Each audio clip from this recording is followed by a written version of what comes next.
Today we talk about how can you find your received contact requests on your Truecaller app. We're going to figure out the solution or know how you can do that in your app. So you just follow these ways, then it's going to work with you. So all you have to do, so you just go here, you go above your photo profile, click on it here. So then it's going to take you to this list. It's going to show for you like this here. So then all you have to do now, so you just go down here, you keep going down here. So then you click here on contact request, you just click on it here. When you just click on it, then you come to next step here.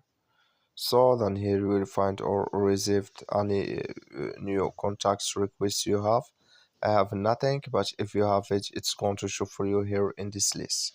That's all you have to do. Thank you for watching. Don't forget to support us by liking, subscribing.